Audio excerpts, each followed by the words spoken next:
Hey guys, this is the second part of my Will Be series of videos, and this video is called Will Christopher Bell be in the Cup Series in 2020? This is one of the biggest questions going on, and it'll be a humongous part of silly season this year, and it'll be so interesting to see where he goes because he's so talented in the Toyota camp, and Joe Gibbs Racing's full in the Cup Series, but could he go to Leavine Family Racing, possibly another Toyota team which has an alliance with Joe Gibbs Racing, or is that not competitive enough for Christopher Bell? So let's look at Christopher Bell's statistics in the Gander Outdoors Truck Series. At that time, it was the Camping World Truck Series and the Xfinity Series. So in the Gander Outdoors Truck Series, he was a rookie in 2016 racing for Kyle Busch Motorsports. He got 1 win, 9 top 5s, 17 top 10s, no poles.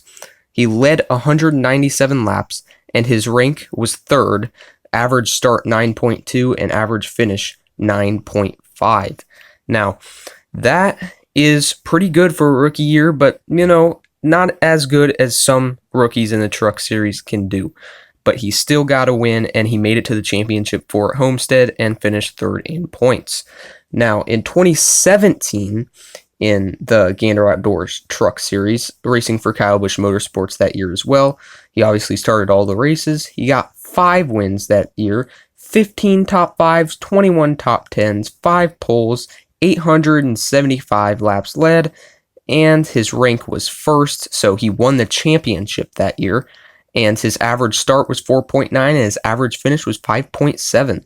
So he won the championship in 2017 in the Truck Series with Kyle Busch Motorsports in the 4 truck.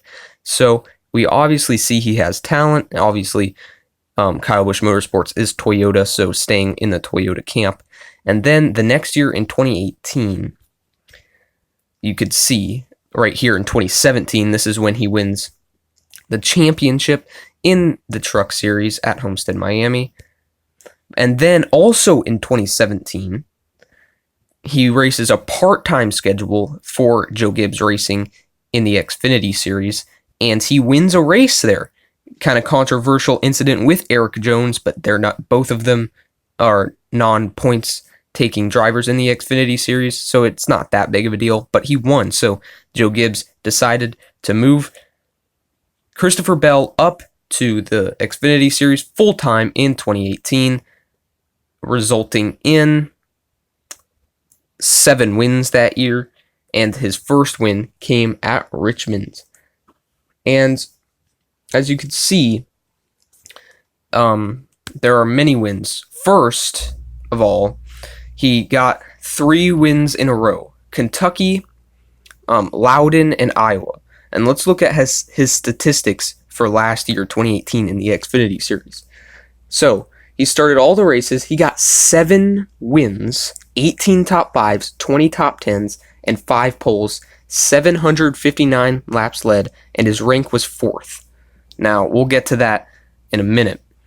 But his rank was 4th. But we could see there's the Iowa win, but he got in a deep hole when he was in the playoffs. He crashed in 2 of the races in the round of 8, but finally he got that win at Phoenix and won himself into the championship 4 at Homestead Miami Speedway. And then at Homestead Miami Speedway in the championship 4, he has a tire problem and does not win the championship, even though he deserves to. Tyler Reddick wins the championship that year because Christopher Bell has a tire problem. So this year in the Xfinity Series, 2019, Christopher Bell is dominant, not quite as much as Tyler Reddick, but he does have more wins than Tyler Reddick. He's raced all 14 races this year. He already has 4 wins, which is the most of all of them, but he's not as consistent as Tyler Reddick. He has 8 top 5s, 9 top 10s, 3 poles, 760 laps led. That's actually more than last year by 1 lap. And his rank currently is 2nd, right behind Tyler Reddick. And his average start is 3.9, and his average finish is 9.1.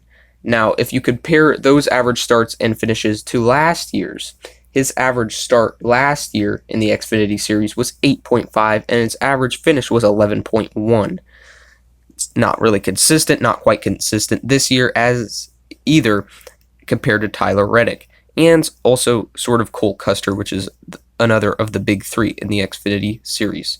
So, looking at all of that, where could Christopher Bell go next year if he goes to the Cup Series? Will he just stay in the Xfinity Series with Joe Gibbs Racing? But he even said in the off season of last year, he's ready for the Cup Series. So, could he go to Joe Gibbs Racing and replace one of their drivers since they're full? So, could he replace Eric Jones in Joe Gibbs Racing in the 20 car? Because he's the only one that does not have a contract currently. So, it is possible. We'll have to see. Eric Jones says he's working on some contract things, but we'll have to wait and see. It'll be interesting because Joe Gibbs Racing is very competitive. Eric Jones has some bad luck this year, not getting the finishes he needs. We'll have to see. Or could he go to Leavine Family Racing, another Toyota team, alliance with Joe Gibbs Racing, and go to a second car if they find the funding, and possibly that be the 59, and he'll be teammates with Matt DiBenedetto. Now, he could, that's very possible, but is that team competitive enough for Christopher Bell to be in? But the third of them is also with Leavine Family Racing. Leavine Family Racing has a 2-year deal with Matt DiBenedetto, but it's a different type of deal, the same that Stewart-Haas Racing has with Daniel Suarez this year. And that is that he's locked in for 1 year, but they have to sign on to give him his second year. It's not automatically guaranteed. So we'll have to see if they don't think Matt DiBenedetto's doing good enough, they can just put Christopher Bell in a 95 car and save some money, and if they don't have the funding for the second car, maybe the 59 car, then they'll just have one car still and possibly boot Matt DiBenedetto and put Christopher Bell in that car as a rookie, of course.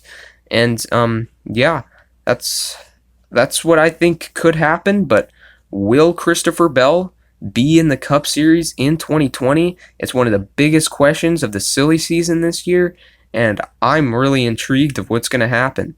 I hope you enjoyed. We'll have to see. It's going to be really interesting. Leavine Family Racing, possible. Joe Gibbs, possible. I mean, this kid's, he's moving up the ranks fast, and he can't be contained in the Xfinity Series for so long. But he needs to stay in a good team because, personally, I would rather stay in a great team in the Xfinity Series before moving up to the Cup Series in a bad team. Just me. But here we go. Let's see what will happen. I hope you enjoyed, guys, and you could catch me next time. Bye.